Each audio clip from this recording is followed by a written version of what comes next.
شروع اللہ کا نام لے کر جو بڑا مہربان نہایت رحم والا ہے۔ اے چادر میں لپٹنے والے، اٹھو، اب خبردار کرنے لگو اور اپنے پروردگار کی بڑائی بیان کرو اور اپنے کپڑے پاک رکھو اور شرک کی گندگی سے تو الگ ہی رہو، اور اس نیت سے احسان نہ کرو کہ اس سے زیادہ کے خواہاں ہو، اور اپنے پروردگار کی خاطر صبر کرتے رہو۔ پھر جب سور پھونکا جائے گا تو وہ دن مشکل کا دن ہوگا، یعنی کافروں پر آسان نہ ہوگا۔ مجھے اس شخص سے سمجھ لینے دو جس کو میں نے اکیلا پیدا کیا اور میں نے اس کو بہت سا مال دیا اور ہر وقت حاضر رہنے والے بیٹے دیے اور اس کو ہر طرح کے سامان میں وسعت دی، پھر بھی لالچ رکھتا ہے کہ میں اسے اور زیادہ دوں۔ ایسا ہرگز نہیں ہوگا، یہ ہماری آیتوں کا بڑا مخالف رہا ہے۔ میں اسے ایک بڑی چڑھائی چڑھاؤں گا۔ اس نے غور و فکر کیا اور ایک بات ٹھہرا لی، یہ مارا جائے، اس نے کیسی تجویز کی، پھر یہ مارا جائے، اس نے یہ کیسی تجویز کی،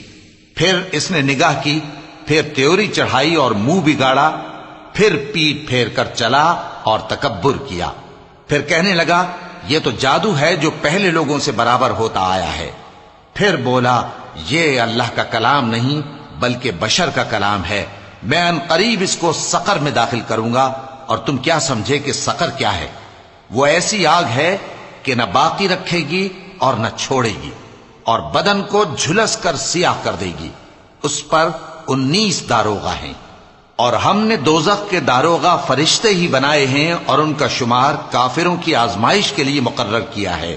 اس لیے کہ اہل کتاب یقین کریں اور مومنوں کا ایمان اور زیادہ ہو، اور اہل کتاب اور مومن شک نہ لائیں، اور اس لیے کہ جن لوگوں کے دلوں میں نفاق کا روگ ہے اور جو کافر ہیں کہیں کہ اس مثال کے بیان کرنے سے اللہ کا مقصود کیا ہے۔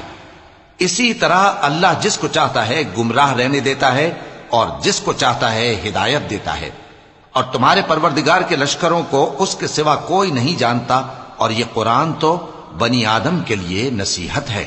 ہاں ہاں، قسم ہے چاند کی اور رات کی جب رخصت ہونے لگے اور صبح کی جب روشن ہو جائے، کہ وہ آگ ایک بہت بڑی آفت ہے، انسان کے لیے ڈر کی چیز، یعنی اس شخص کے لیے جو تم میں سے آگے بڑھنا چاہے یا پیچھے رہنا چاہے۔ ہر شخص اپنے کرتوتوں کے باعث گرفتار ہوگا، مگر داہنی طرف والے نیک لوگ جنتوں میں ہوں گے اور پوچھتے ہوں گے، یعنی آگ میں جلنے والے گناہگاروں سے، کہ تم دوزخ میں کیوں پڑے؟ وہ جواب دیں گے کہ ہم نمازیوں میں شامل نہ ہوئے، اور نہ ہم فقیروں کو کھانا کھلاتے تھے، اور ہم بحث کرنے والوں کے ساتھ مل کر بحث کرتے تھے، اور روز جزا کو جھٹلاتے تھے، یہاں تک کہ ہمیں موت آ گئی۔ تو سفارش کرنے والوں کی سفارش ان کے حق میں کچھ فائدہ نہ دے گی۔ ان کو کیا ہوا ہے کہ نصیحت سے روگرداں ہو رہے ہیں، گویا گدھے ہیں کہ بدک جاتے ہیں جو شیر سے ڈر کر بھاگ جاتے ہیں۔ اصل یہ ہے کہ ان میں سے ہر شخص یہ چاہتا ہے کہ اس کے پاس کھلی ہوئی کتاب آئے،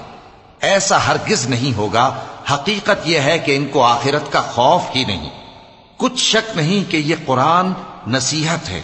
تو جو چاہے اسے یاد رکھے، اور یاد بھی تبھی رکھیں گے جب اللہ چاہے۔ وہی اس لائق ہے کہ اس سے ڈرا جائے، اور وہی